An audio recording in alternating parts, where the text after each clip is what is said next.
अस्सलाम वालेकुम। Python crash course के पार्ट 2 में खुश आमदीद। लास्ट टाइम हमने अपनी नोटबुक में डाटा टाइप्स कवर की थी।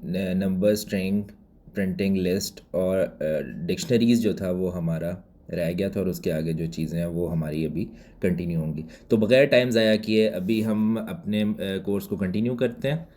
Let's move towards the notebook. तो ये डाटा टाइप्स थी हमारी।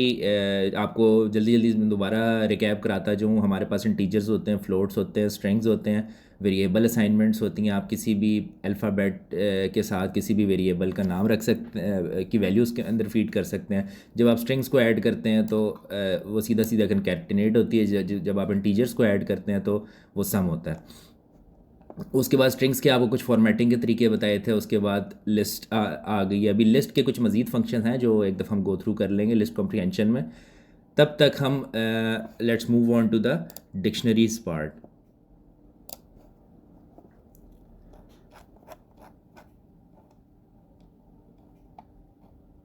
अच्छा, डिक्शनरीज़ क्या होती हैं? डिक्शनरीज़ बेसिकली आपको और प्रोग्रामिंग लैंग्वेजेस में इसको हैश टेबल के नाम से कहा जाएगा। बेसिकली डिक्शनरीज़ में होते हैं की वैल्यू पेयर्स। अब की वैल्यू पेयर्स की मैं आपको क्या एग्जांपल दूं? फॉर एग्जांपल लेट्स से हम एक डिक्शनरी डिक्लेयर करते हैं। डी इज़ इक्वल टू की वन, आइटम वन। ठीक है। इसमें आप कोई भी जब वैल्यू एंटर करते हैं डिक्शनरी के अंदर, तो ये सेमी कॉलन से सेपरेटेड होती है, और जो की है उसकी वो लेफ़्ट साइड पे होती है, और जो उसकी वैल्यू है वो राइट साइड पे होती है। अभी आपको मैं एक एग्जांपल के साथ फ़र्क समझाऊंगा तो आपको समझ आ जाएगा की वैल्यू पेयर का मतलब क्या होता है। की टू, और ये आ गया आइटम टू। ठीक है, ये हमारी डिक्शनरी डिक्लेयर होगी। अब लेट्स से इस डिक्शनरी को हम प्रिंट करें तो ये इस फॉर्म में आती है। अब अगर इसमें से मैंने कोई वैल्यू कॉल करनी है, लेट से मैं देखना चाहता हूँ कि की वन की जो है वो वैल्यू क्या है या की टू की वैल्यू क्या है। मैं इसी तरह लिखूँगा डिक्शनरी का जो भी वेरिएबल होगा उसके साथ स्केयर ब्रैकेट्स में मैं की वैल्यू डालूंगा, तो जो उसकी वैल्यू होगी वो मेरे पास रिजल्ट आ जाएगा। ठीक है, एक्सक्यूज मी। अच्छा, इसी तरह की टू डालूंगा तो उसकी वैल्यू आ जाएगी।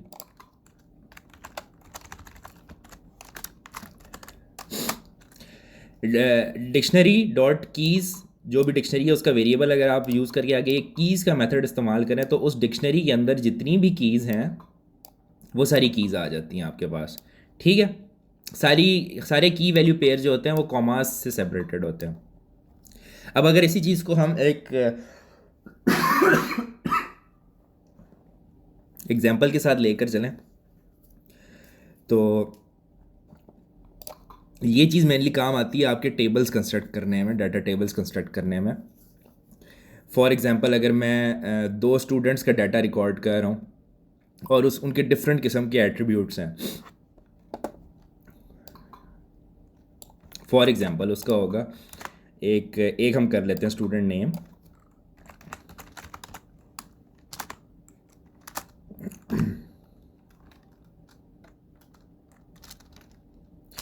जस्ट नेम लिख देते हैं। उसका नेम होगा से हमज़ा। उसकी एज हो जाएगी 21, क्योंकि एज इंटीजर है, इसके अंदर आप इंटीजर वैल्यूज़ भी कर सकते हैं। उसके बाद आप उसकी उसका कोई ग्रेड्स डाल दें। लेट्स से यूनिवर्सिटी स्टूडेंट है तो जीपीए कह देते हैं, उसका कितना जीपीए चल रहा है, से 3.2।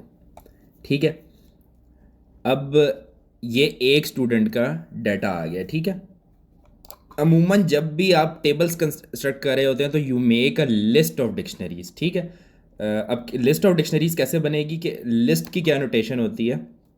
ये हमारी डिक्शनरी बन गई और इसको मैं एक लिस्ट में ऐड कर दूंगा। Let's say I define a new list, list of students is equal to, इसके अंदर एक डिक्शनरी तो ये ऐड हो जाएगी, ठीक है, ये एक स्टूडेंट की एंट्री आ गई इसके अंदर, लेट से, ठीक है। अगर मैं अब इसको प्रिंट करूं,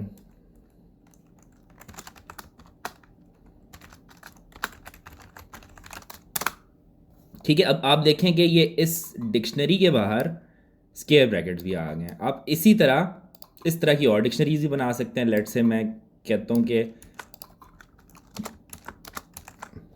3 स्टूडेंट्स का मैं डाटा फीड कर रहा हूँ,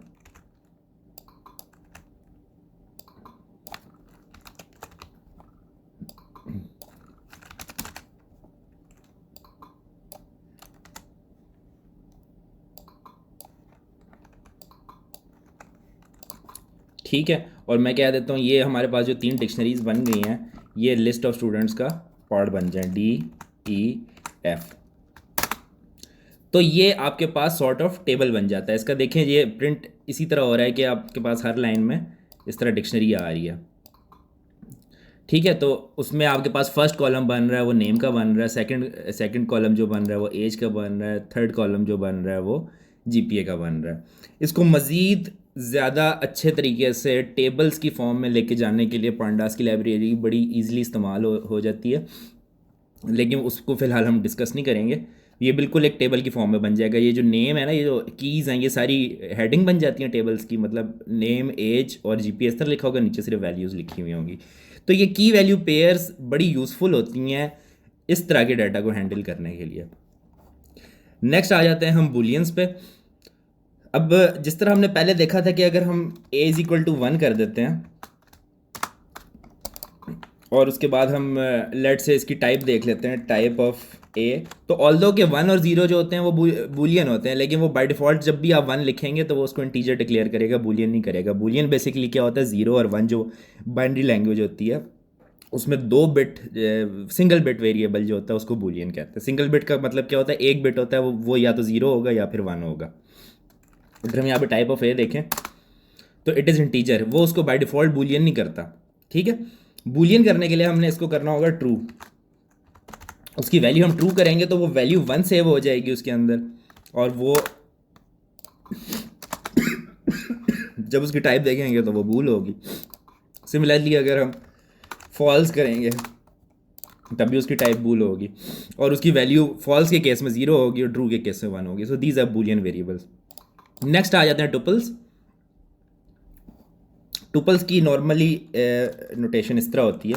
टुपल्स और लिस्ट में बहुत छोटा सा फ़र्क है कि tuples are immutable and list are mutable. Mutable और इम्यूटेबल का क्या फ़र्क है, जो म्यूटेबल होती है वो लिस्ट होती है, लिस्ट में आप चेंजेस कर सकते हैं। टुपल आमतौर पे वहाँ पे इस्तेमाल होती है जहाँ पे आप डाटा के अंदर चेंजेस बर्दाश्त नहीं कर सकते। अमूमन इमेज प्रोसेसिंग में या कंप्यूटर विजन की एप्लीकेशन में जब डाटा ट्रांसफ़र हो रहा होता है तो उसको टुपल्स में पैक करके डाटा को ट्रांसफ़र किया जाता है ताकि गलती से भी कोड उसमें कोई चेंजेस ना ला सके। तो टुपल जो लिखा जाता है वो इस तरह लिखा जाता है, करली ब्रैकेट्स की फॉर्म में, सॉरी ये जो पैरेंथेसिस की फॉर्म में, इस तरह करके, और लिस्ट जो हमारी होती है वो इस फॉर्म में होती है, ठीक है। तो अगर आप इसको इस तरह लिखेंगे तो this will be your tuple,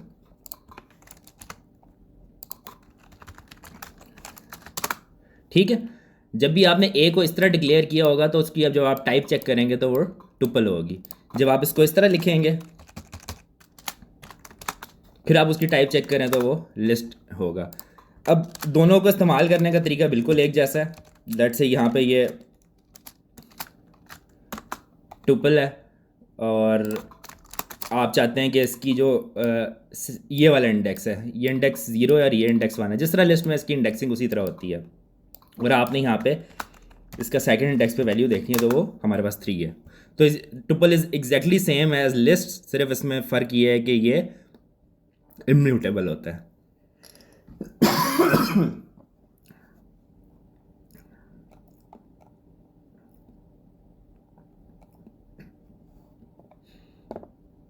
जिस तरह आप लिस्ट में अपेंड के ऑपरेशंस कर सकते हैं, आप डिक्शनरीज में वैल्यूज़ ऐड कर सकते हैं। अब डिक्शनरी में आपको किस तरह वैल्यू ऐड करके दिखाऊंगा। फॉर एग्जांपल आपकी जो डिक्शनरी डी थी उसमें लेट से मैं जीपीए के बाद उसका एड्रेस भी डाल देता हूँ बंदे का, वो कैसे डलेगा?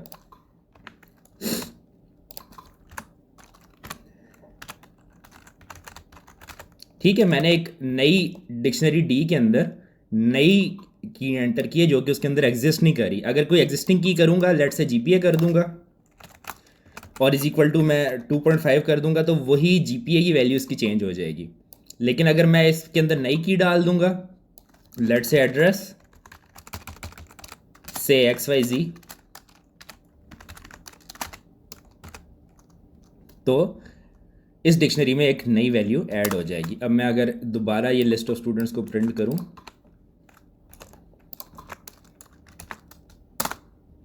ठीक है, इसमें जो इसकी पहली वाली डिक्शनरी थी उसके अंदर एक और की वैल्यू पेयर ऐड हो गया जो मैंने यहाँ पे किया। ये वाला काम आप टुपल में नहीं कर सकते, लिस्ट में भी आप कर सकते हैं। लिस्ट में अपेंड की कमांड है, हमने लास्ट टाइम देखी थी। जिस तरह ए कोई लिस्ट चली थी उसमें आपने 4 अपेंड किया तो एंड में 4 ऐड हो गया। टुपल में आप ये नहीं कर सकते, एरर जनरेट हो जाता है। अच्छा, अब तीसरी चीज़ आ जाती है सेट। सेट में क्या है कि अगेन इधर यहाँ पे ब्रैकेट्स का फ़र्क है। यहाँ पे टुपल्स में ये वाले ब्रैकेट थे, लिस्ट में स्क्वायर ब्रैकेट्स है और सेट्स में करली ब्रैकेट्स होते हैं।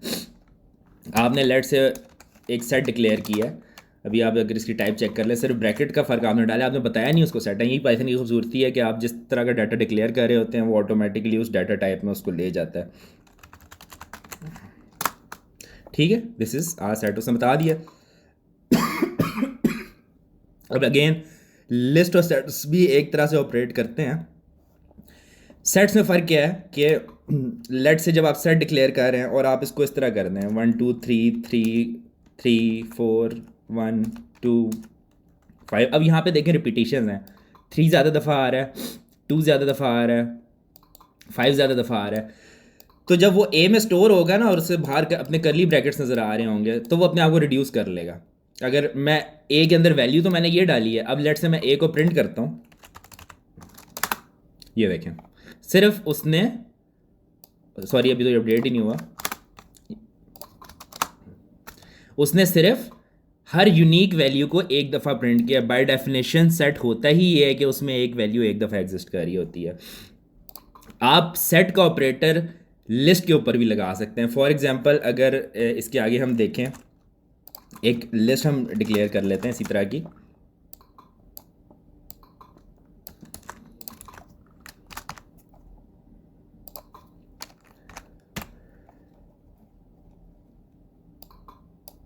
ठीक है। अब मैं अगर इस लिस्ट को प्रिंट करूं, ठीक है, ये लिस्ट प्रिंट हो गया, लिस्ट में कोई किसी किस्म की रिडक्शन नहीं हुई है।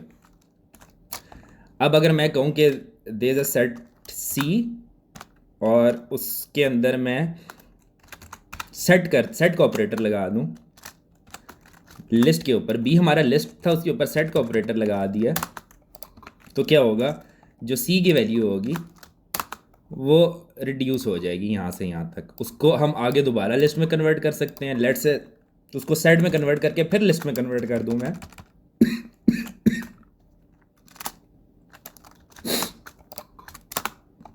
तो अगेन ये भी लिस्ट थी, अब ये भी लिस्ट है।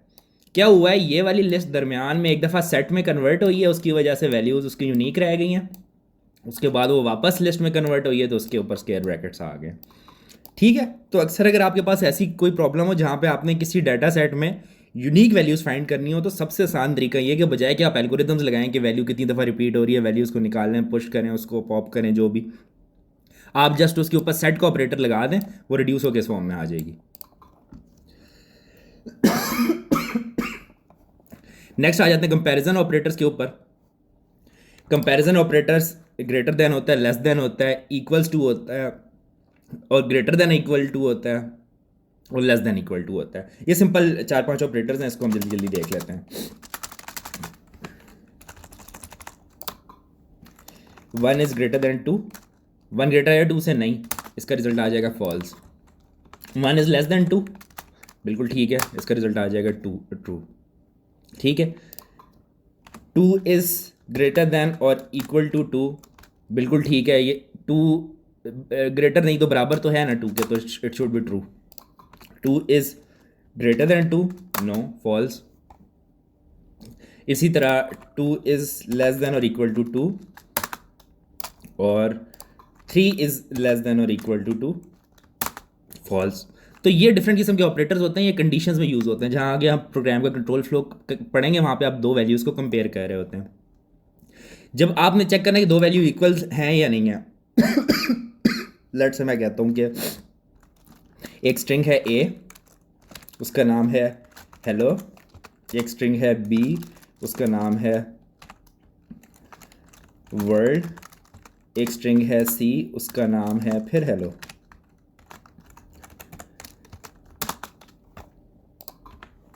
अब इसमें ग्रेटर लेस तो नहीं होगा क्योंकि ये नंबर्स नहीं है, लेकिन इसमें इक्वल्स इस्तेमाल हो सकता है। अब हमने चेक करना है ए और बी इक्वल है कि नहीं है।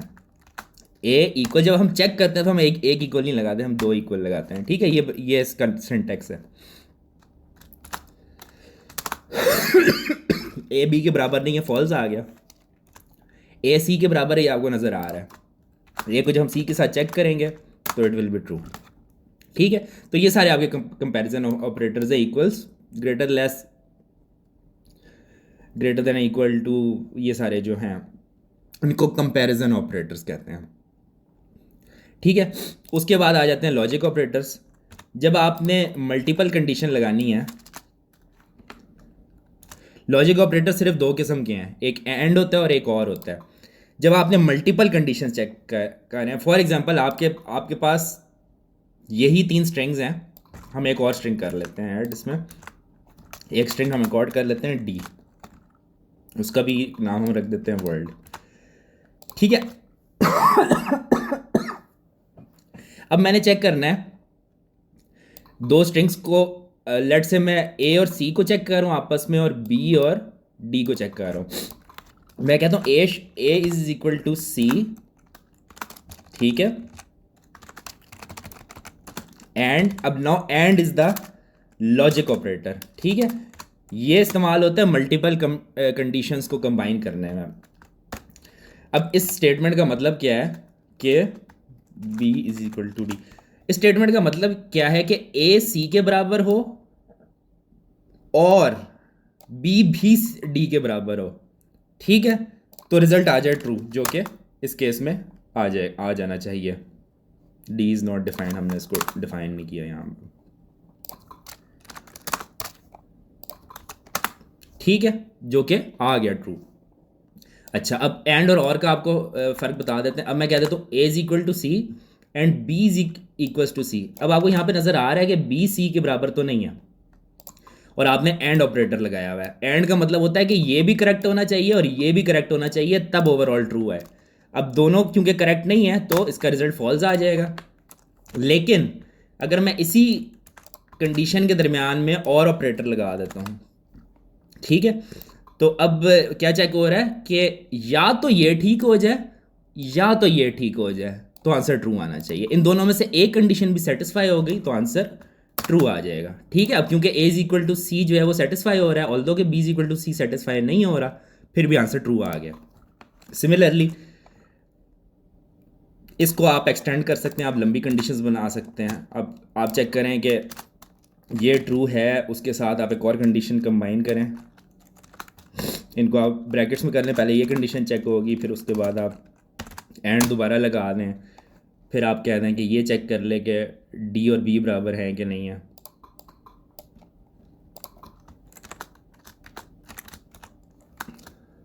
ठीक है, अब ये कंडीशन पहले चेक हुई है, उसने वैल्यूएट किया है कि इनमें से एक ठीक हो, तो और ऑपरेटर उसके ऊपर लगा के उसने ट्रू कर दिया। इसके अंदर ट्रू आ गया, true and true is true. ठीक है, ये मतलब एंड का ट्रूथ टेबल है कि दोनों इनपुट्स ट्रू हो जाएं तो ट्रू हो जाता है। अच्छा, उसके बाद आ जाती हैं if else statement, for loops, while loops, range functions, map, filter, methods. इसको हम करेंगे अपने नेक्स्ट पार्ट में कवर। ये कुछ बेसिक से हमारे डाटा टाइप्स और ऑपरेटर्स रह गए थे जिनको आपको कवर मैंने करा दिया, तो हमारे साथ रहिएगा। नेक्स्ट इसका लास्ट पार्ट होगा जो कि सबसे इंपॉर्टेंट है, जिसको मैं इस वीडियो के एंड पे नहीं डालना चाह रहा, क्योंकि लूप सीखना प्रोग्रामिंग में सबसे इंपॉर्टेंट है। तो मैं इसको किसी अगली वीडियो के स्टार्ट में डालना चाह रहा हूँ, ताकि जब भी आप इसको फॉलो करें तो आपको सबसे पहले लूप्स नजर आए। ऐसा ना हो कि आपने वीडियो स्टार्ट की और दरमियान में आपने छोड़ दिया और आपने लूप्स मिस कर दिया।